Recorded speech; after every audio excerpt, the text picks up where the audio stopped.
મહીસાગર જિલ્લાના લુણાવાડા તાલુકાના વરધરી PHC centre ખાતે થર્મોમીટર મશીન ન હોવાને લઈને દર્દી દ્વારા પીએચસી સેન્ટરમાંથી વિડીયો વાયરલ કરવામાં આવ્યો છે।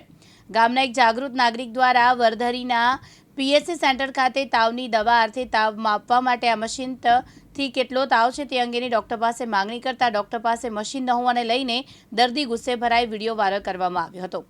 વાલી દ્વારા પોતાના પુત્રને તાવ માપવા માટે હોસ્પિટલ લઈ જવામાં આવ્યો, જેનું મશીન ન હોવાને લઈને 1 કલાક સુધી દર્દીને બેસાડી રાખતા દર્દી લાલધૂમ થયા હતા। જે અંગે બાળકને લઈને હોસ્પિટલના ડૉક્ટર ચેમ્બરમાં ઘૂસી જઈ પૂછવામાં આવ્યું ત્યારે ડૉક્ટર દ્વારા પણ મશીન આવે છે તેમ કંઈ વાત ટાળી હતી। નહીવત ગણાતું અને હોસ્પિટલમાં અત્યંત જરૂર કહેવાતું થર્મોમીટર મશીન ન હોવાને લઈને દર્દીઓને હાલાકી પડી રહી છે। મેડમ, એક દર્દીના પિતા દ્વારા એક વિડીયો વાયરલ કરવામાં આવ્યો હતો સોશિયલ મીડિયામાં। વરધરી ખાતે આવેલ પીએચસીમાં થર્મોમીટર ન હોવાને લઈ વિડીયો વાયરલ થયો તો શું છે વિગત? एक्चुअली थर्मोमीटर तो है हमारे अँ પણ ઓન ધ સ્પોટ કેવું બન્યું કે એ જે વખતે આવ્યા એ વખતે અમારું થર્મોમીટર હતું એમાં લો પાવર બતાડતા હતા। તો લો પાવરના લીધે શું થાય કે મતલબ જે ટેમ્પરેચર આવે બરાબર ના આવે।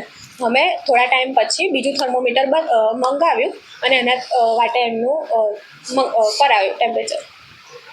એ પણ આક્ષેપ છે કે 1 કલાક સુધી બેસાડો રાખવામાં આવ્યા અને ત્યારબાદ બીજું થર્મોમીટર મંગાવવામાં આવ્યું। હા, બીજું મંગાવ્યું પણ એક તો નહોતો થયો, 1 અવર જેટલો ટાઈમ નહોતો લાગ્યો, મતલબ થોડો ટાઈમ લાગ્યો તો એવું માનું છું, પણ 1 અવર જેટલો વધારે ટાઈમ નહોતો લાગ્યો, 10 થી 15 મિનિટ લાગી હશે, વધારે નહીં। હું સવારે 8 સાડા 8 વાગે હું પીએચસી સેન્ટર મારા બેબીના બાબાને લઈને તાવ મપાવવા આવ્યો તો કેસ કઢાઈ અને તાવ મપાવવા ગયો તો મેડમે બીજી રૂમમાં મોકલ્યા। તો એ મેડમે એવો જવાબ આપ્યો કે ભાઈ ઇન્સ્ટ્રુમેન્ટ અહીંયા નથી, ત્યાં જાઓ પેલી રૂમમાં। પછી હું અહીંયા આવ્યો તો ઇન્સ્ટ્રુમેન્ટ ના નથી તો મેં કહું હું લઈ આપું, તો કે મંગાયા છે, આવશે એટલે માપશે। પછી મેં 2 વાર કહ્યું તો 2 ઇન્સ્ટ્રુમેન્ટ બે બંધ, ના છૂટકે મારે કલાક બે રહીને મારા બેબીના બાબાને દવા કરાવ્યા વગર પરત લઈ જવું પડ્યું। ભીખાભાઈ ખાટ, દિવ્યાંગ ન્યૂઝ, મહીસાગર।